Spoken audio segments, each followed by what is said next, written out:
वतन को जानो कार्यक्रम के तहत देश का दौरा कर रहे जम्मू कश्मीर के छात्रों से प्रधानमंत्री नरेंद्र मोदी ने किया संवाद।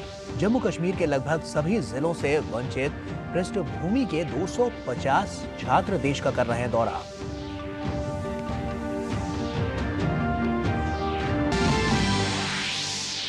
गुजरात दौरे पर केंद्रीय गृह मंत्री अमित शाह गांधीनगर के पानसर गांव में तालाब जीर्णोद्धार कार्यों और विकास परियोजनाओं का किया शुभारंभ और शिलान्यास। अहमदाबाद में पीएम स्वनिधि योजना के लाभार्थियों से भी किया संवाद।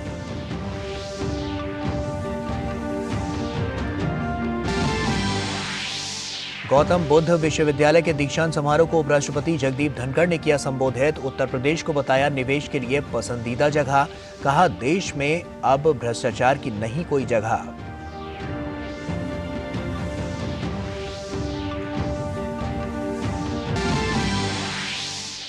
बिहार में अपराधी बेकाबू। सीवान में एआईएमआईएम नेता की हत्या। बीजेपी ने कानून व्यवस्था पर उठाए सवाल। कहा फिर से जंगल राज की स्थापना।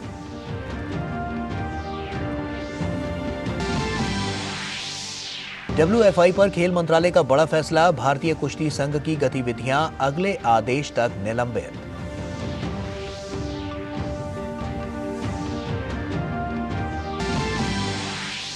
और मुंबई टेस्ट मैच में भारतीय महिला क्रिकेट टीम का शानदार प्रदर्शन। ऑस्ट्रेलियाई टीम को 8 विकेट से दी मात। नमस्कार, आप देख रहे हैं डीडी न्यूज। आपके साथ मैं हूं गौरव श्रीवास्तव। पीएम मोदी ने वतन को जानो कार्यक्रम के तहत जम्मू कश्मीर के 250 छात्रों से बातचीत की। जम्मू कश्मीर के लगभग सभी जिलों से वंचित पृष्ठभूमि के 250 छात्र देश का दौरा कर रहे हैं। जम्मू कश्मीर के इन छात्रों ने जयपुर, अजमेर और दिल्ली का दौरा किया।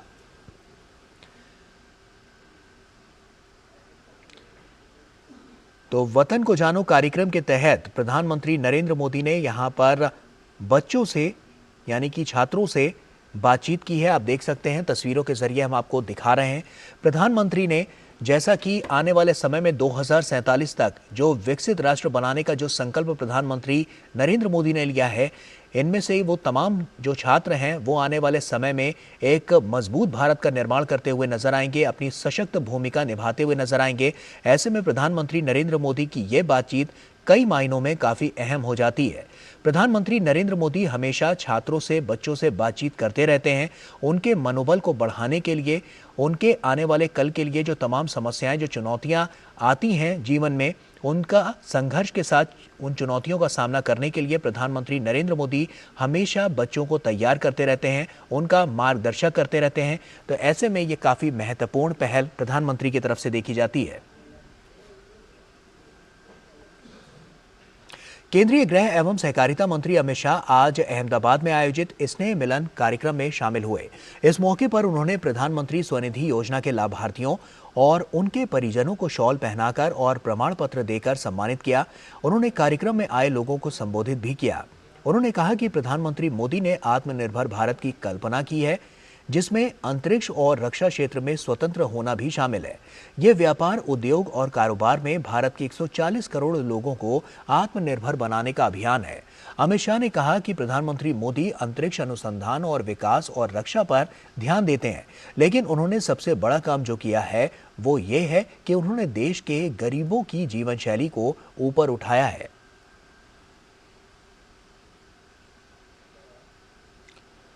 और वहीं अमित शाह विशाल एकता सम्मेलन में भाग लेंगे और सरदार पटेल जी की एक 15 फीट ऊंची प्रतिमा का अनावरण करेंगे।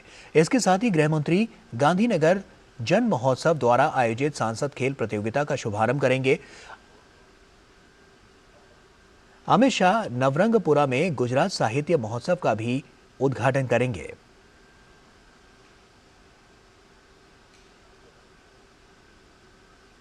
भारतीय नौसेना आगामी 26 दिसंबर को नौसेना डॉकयार्ड मुंबई में अपने नवीनतम स्टील्थ गाइडेड मिसाइल विध्वंसक इम्फाल को कमीशन करने के लिए पूरी तरह से तैयार है।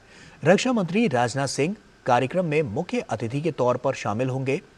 एम्फाल एक अत्याधुनिक युद्धपोत है जिसे भारतीय नौसेना के युद्धपोत डिजाइन ब्यूरो द्वारा डिजाइन किया गया है।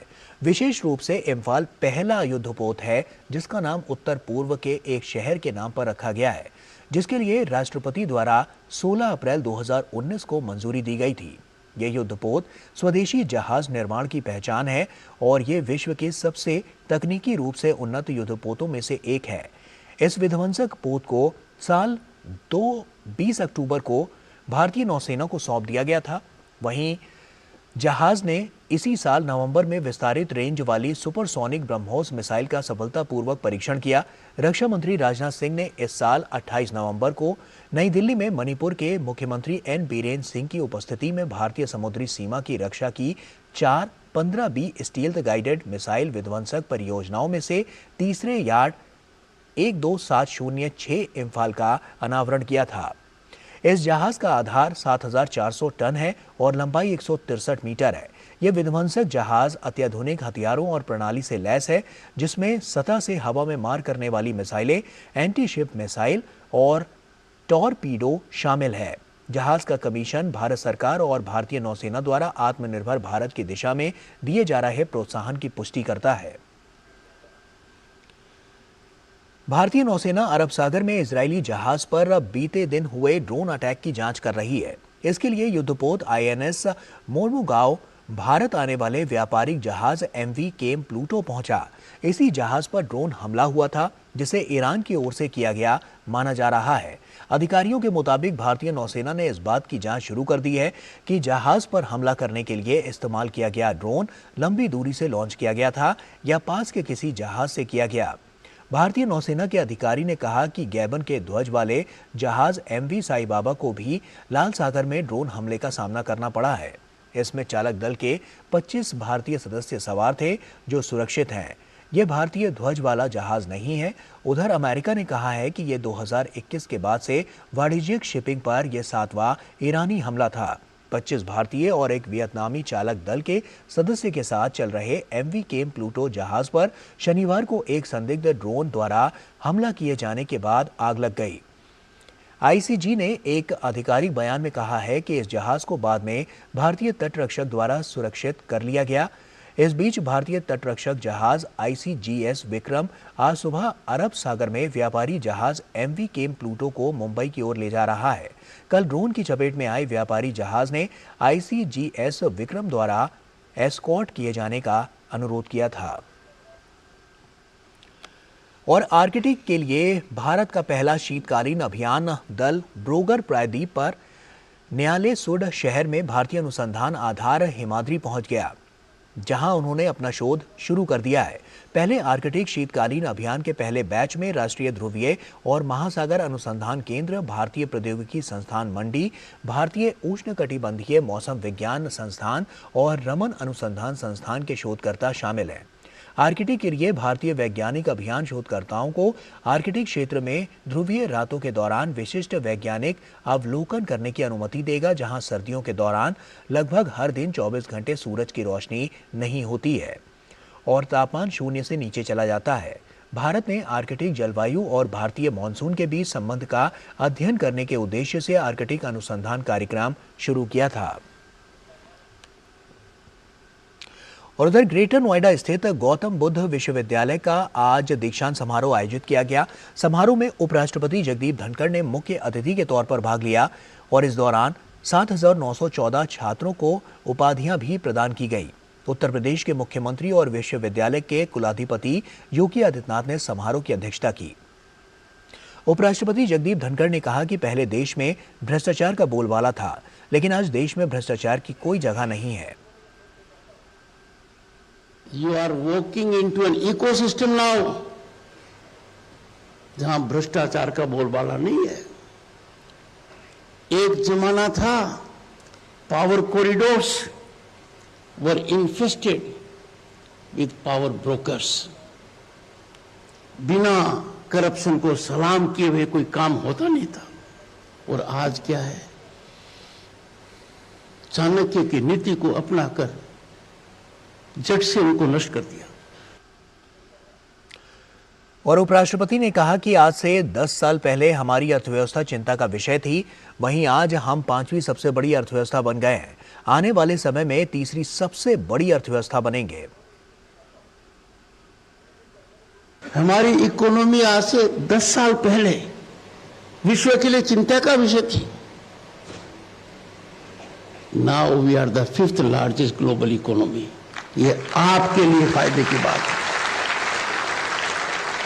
जिन्होंने सदियों तक हम पर राज किया वो हमारे पीछे है। यूके, फ्रांस को भी हमने पीछे छोड़ा है।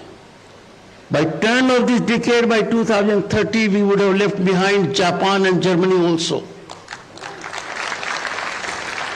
और हम विश्व की तीसरी आर्थिक महाशक्ति बनेंगे। और वहीं इससे पहले उपराष्ट्रपति जगदीप धनखड़ ने भारतीय सांख्यिकी सेवा 2023 बैच के प्रोबेशनर्स अधिकारियों के साथ बातचीत की। इस मौके पर उन्होंने कहा कि बातचीत, संवाद, झगड़ा नहीं करना और सहयोग करना हमारी संस्कृति है और ये सबका देश है, सबका विकास एक साथ होगा। उपराष्ट्रपति जगदीप धनखड़ ने कांग्रेस अध्यक्ष मल्लिकार्जुन खड़गे को फिर से पत्र लिखा है। उन्होंने संसद में व्यवधान और विपक्षी सांसदों के निलंबन के मुद्दे पर बातचीत के लिए उन्हें अपने आवास पर क्रिसमस के दिन आमंत्रित किया है। अपने पत्र में उपराष्ट्रपति जगदीप धनखड़ ने लिखा कि रणनीति बनाकर व्यवधान और अशांति फैलाना लोकतंत्र के मंदिर को अपवित्र करने से कम नहीं है। संसद के अंदर भी विचार विमर्श के लिए मेरे हर आग्रह को आपने सिरे से नकार दिया। सदन में मुझे इस पीड़ा को भी वहन करना पड़ा। अगर विचार करें तो आप स्वयं स्वीकार करेंगे कि नेता प्रतिपक्ष द्वारा इस प्रकार सभापति के साथ बातचीत और संवाद तिरस्कार करना, सदन के अंदर भी ऐसे हर अनुरोध को नकार देना, ऐसा होना तो न सिर्फ अभूतपूर्व है बल्कि उस स्थापित संसदीय परिपाटी के भी विरुद्ध है जिसमें आप जैसा वरिष्ठ सांसद निष्णात और निपुण है। उपराष्ट्रपति ने आगे कहा कि व्यवधान इरादतन था और रणनीति के तहत था। इस प्रकरण में मुख्य विपक्षी दल की पूर्व नियोजित भूमिका की ओर इंगित करके मैं आपको लज्जित नहीं करना चाहता, लेकिन जब कभी भी मुझे आपसे बातचीत करने का अवसर लाभ मिलेगा, मैं आपसे वो साझा अवश्य करूंगा। आपको याद ही होगा कि मैंने पहले भी आपके साथ अपने कक्ष में वे संवेदनशील तथ्य साझा किए थे जब आपके दल की एक सदस्य सदन की कार्रवाई की वीडियोग्राफी करते पाई गई थी। और मध्य प्रदेश के मुख्यमंत्री मोहन यादव ने नई दिल्ली में केंद्रीय मंत्री अनुराग सिंह ठाकुर से मुलाकात की। इस दौरान मोहन यादव का पारंपरिक तरीके से स्वागत किया गया।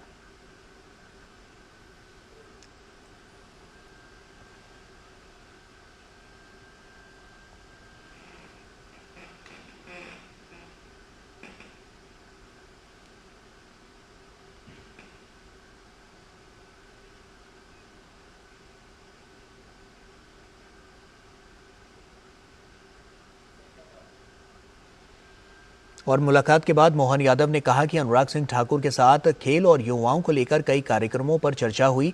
खेल मंत्री ने आश्वस्त किया कि प्रधानमंत्री नरेंद्र मोदी के नेतृत्व में केंद्र सरकार मध्य प्रदेश सरकार को पूरा समर्थन देगी। 12 जनवरी युवा दिवस है। उस अवसर पर खेल को लेकर के, युवाओं को लेकर के खेलो इंडिया, माई इंडिया, ऐसे कई कार्यक्रमों पर चर्चा भी हुई और जोड़ करके उनको मध्य प्रदेश के युवा इस दिशा में आगे बढ़े, इसी में मैं मान के चलता हूं। और खास करके आने वाले 5 साल तक खेल के अलग अलग विधाओं के लिए क्या क्या हम कैसे कैसे आगे बढ़ सकते हैं, स्टेडियम से लेकर कई खेल की सुविधाओं को लेकर के, उन सारे मामलों में आगे बढ़ेंगे। मैं वैसे सौजन्य मुलाकात के लिए आज आया था, माननीय खेल मंत्री ने इस मामले में आश्वस्त किया। और डीएमके सांसद दयानिधि मारन के विवादित बोल पर सियासत गर्मा गई है। बिहार भाजपा के प्रदेश अध्यक्ष सम्राट चौधरी ने दयानिधि मारन की विवादित टिप्पणी पर हमला बोला है। सम्राट चौधरी ने कहा है कि इसके लिए ईडी गठबंधन के लोगों को जवाब देना चाहिए। दयानिधि मारन लगातार उनकी मानसिक स्थिति खराब हो गई। बिहारी एक अस्मिता है। बिहार ने इस देश का गोल्डन एरा दिया है, मगध हमारा, और मगध ने पूरे देश पर राज करके एक स्वर्णिम काल इस भारत को दिया है। इसको गाली देने वाले की मानसिक स्थिति खराब है। आज इंडी गठबंधन के लोगों को जवाब देना चाहिए, नहीं तो सार्वजनिक माफी मांगना चाहिए लालू जी और नीतीश जी को। और वहीं भाजपा नेता शहनवाज हुसैन ने डीएमके सांसद दयानिधि मारन के बयान की कड़ी निंदा करते हुए कहा कि जेडीयू और आरजेडी और कांग्रेस के नेता इस पर खामोश क्यों हैं।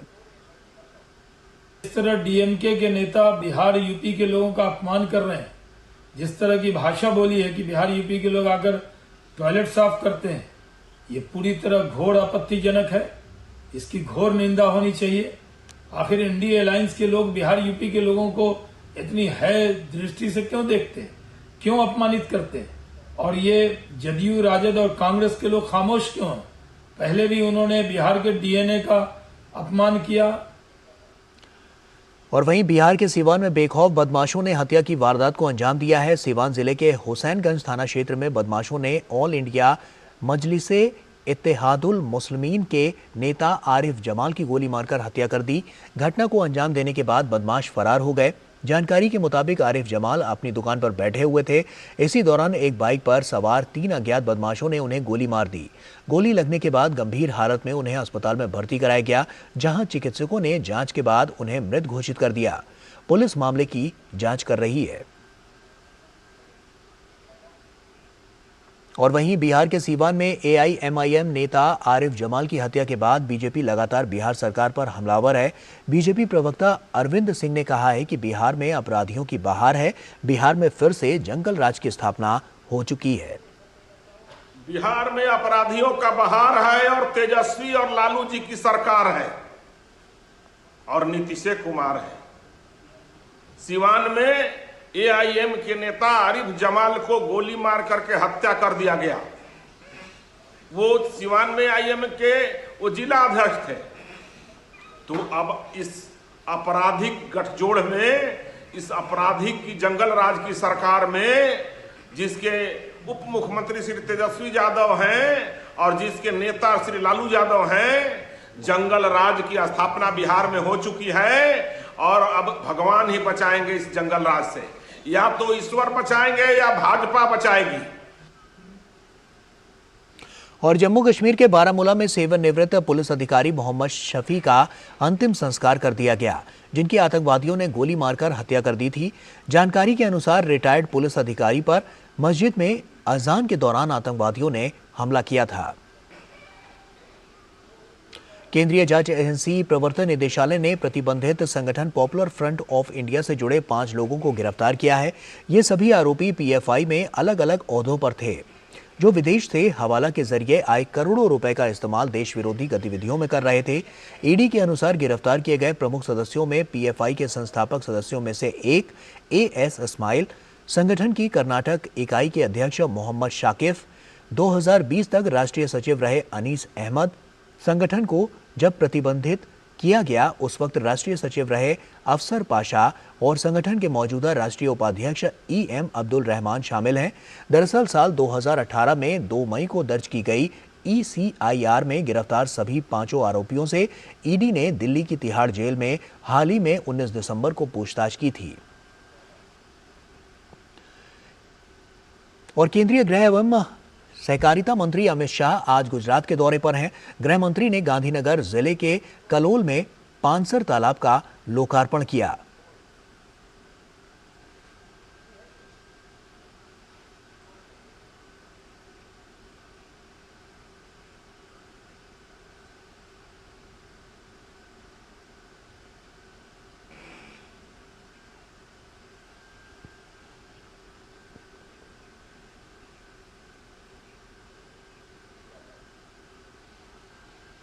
और राष्ट्रीय स्वयंसेवक संघ के सर संघचालक डॉक्टर मोहन भागवत ने आज हरियाणा के मुख्यमंत्री मनोहर लाल खट्टर के साथ हरिद्वार के कनखल स्थित श्री हरिहर आश्रम में दिव्य आध्यात्मिक महोत्सव का उद्घाटन किया।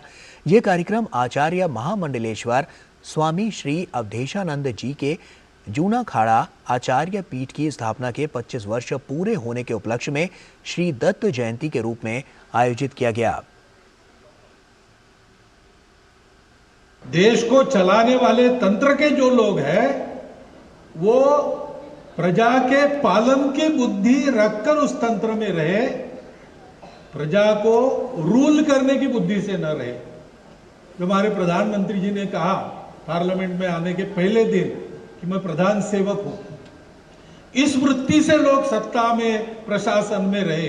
स्वस्ति प्रजाभ्य परिपालयन्ता न्याय्येन मार्गेण, और न्याय के मार्ग से। और कोलकाता का ऐतिहासिक ब्रिगेड परेड ग्राउंड आज विश्व रिकॉर्ड रचने को तैयार है। यहां 1 लाख से अधिक लोग साथ मिलकर गीता पाठ कर रिकॉर्ड बनाने के करीब है। 1,30,000 लोगों ने गीता पाठ करने के लिए पंजीकरण करवाया और गीता पाठ कर रहे हैं। इससे पहले कभी इतनी बड़ी संख्या में लोगों ने एक साथ गीता पाठ नहीं किया है।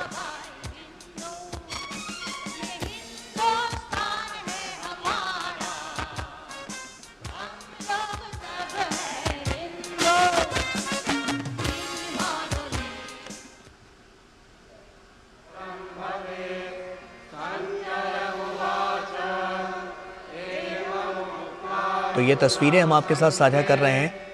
आपको बता दें कि बहुत बड़े पैमाने पर इस पूरे कार्यक्रम का आयोजन किया गया है और तस्वीरें आपके सामने आप देख सकते हैं कितनी बड़ी संख्या में लोग यहाँ पर इकट्ठा हुए हैं और श्रीमद् भगवद गीता का पाठ करते हुए नजर आ रहे हैं। तो चित्रकारी भी यहाँ पर की जा रही है और साफ तौर पर श्री कृष्ण की ये कलाकृति यहाँ पर बनाई जा रही है। तस्वीरों के जरिए हम आपको दिखाने की कोशिश कर रहे हैं कि किस तरह से एक बड़े पैमाने पर इस पूरे कार्यक्रम को आयोजित किया गया है और साफ तौर पर इस कार्यक्रम से जुड़ी जो तस्वीरें हैं वो हम आपके साथ साझा कर रहे हैं। बड़ी संख्या में लोग यहाँ पर एकत्रित हुए हैं। प्रधानमंत्री नरेंद्र मोदी ने अपने संदेश में लिखा है कि सनातन संस्कृति संसद, मतीलाल भारत तीर्थ सेवा मिशन आश्रम और अखिल भारतीय संस्कृत परिषद द्वारा संयुक्त रूप से कोलकाता के परेड ग्राउंड में आयोजित लोखो कंठे गीता पाठ के बारे में जानकर प्रसन्नता हुई। 1 लाख लोगों द्वारा गीता का पाठ करने का लक्ष्य वास्तव में प्रशंसनीय है। श्रीमद् भगवद गीता एक व्यवहारिक मार्गदर्शक है जो अपार ज्ञान प्रदान करती है और एक सार्थक जीवन जीने का मार्ग दिखाती है। ये जीवन की चुनौतियों से निपटने के लिए एक पुस्तक के रूप में भी कार्य करती है। गीता द्वारा प्रस्तावित मार्गों का बहुलवाद भारतीय विचार और संस्कृति के लिए सर्वोत्कृष्ट है। 2047 तक का समय सामूहिक प्रयासों से मजबूत, विकसित और समावेशी भारत के निर्माण के सपने को पूरा करने का अवसर है। लोखो कंठे गीता पाठ सभी के लिए शांति और कल्याण लाए। इस प्रयास की सफलता के लिए सभी आयोजकों को शुभकामनाएं।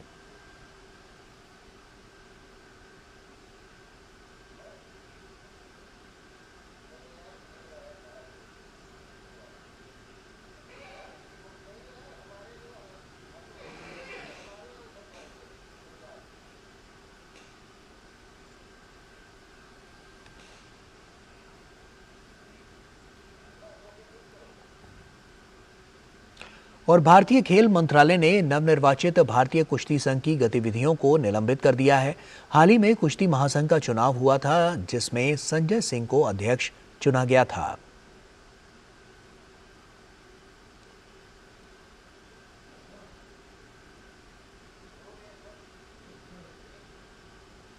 और आइए अब आपको बताते हैं कि WFI की गतिविधियां निलंबित करने के कारण क्या हैं। अंडर 15 और अंडर 20 के राष्ट्रीय मुकाबलों के आयोजन की घोषणा जल्दबाजी में की गई। इसके लिए पहलवानों को समय रहते सूचना उपलब्ध नहीं कराई गई। WFI के संविधान के प्रावधानों का भी पालन नहीं किया गया। WFI के नवनिर्वाचित कार्यकारी निकाय द्वारा लिए गए निर्णय स्थापित कानूनी और प्रक्रियात्मक मानदंडों के प्रति घोर उपेक्षा दर्शाते हैं। ये WFI के संवैधानिक प्रावधानों और राष्ट्रीय खेल विकास संहिता दोनों का उल्लंघन करते हैं, सुशासन के स्थापित सिद्धांतों के खिलाफ हैं और पारदर्शिता और उचित प्रक्रिया का पालन नहीं किया गया। निष्पक्ष खेल, पारदर्शिता और जवाबदेही सुनिश्चित करने के लिए शासन मानदंडों का पालन महत्वपूर्ण है। एथलीटों, हितधारकों और जनता के बीच विश्वास बनाना महत्वपूर्ण है। इसके अलावा कुश्ती के लिए अंतर्राष्ट्रीय निकाय UWW ने अभी तक WFI के निलंबन खत्म करने की आधिकारिक सूचना जारी नहीं की है।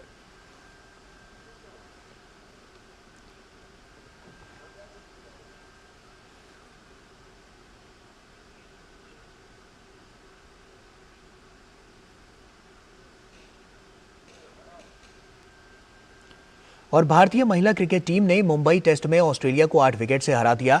मुंबई के वानखेड़े में खेले गए एकमात्र टेस्ट के चौथे दिन भारत ने 75 रन के लक्ष्य को 2 विकेट गंवाकर हासिल कर लिया। ये पहला मौका है जब भारतीय महिला टीम ने ऑस्ट्रेलिया को टेस्ट क्रिकेट में हराया है। और वहीं इससे पहले ऑस्ट्रेलिया ने अपनी दूसरी पारी में 261 रन बनाए। भारत की तरफ से स्नेह राणा ने 4 विकेट लिए, वहीं राजेश्वरी गायकवाड़ और हरमनप्रीत कौर ने 2-2 विकेट लेने में सफलता पाई।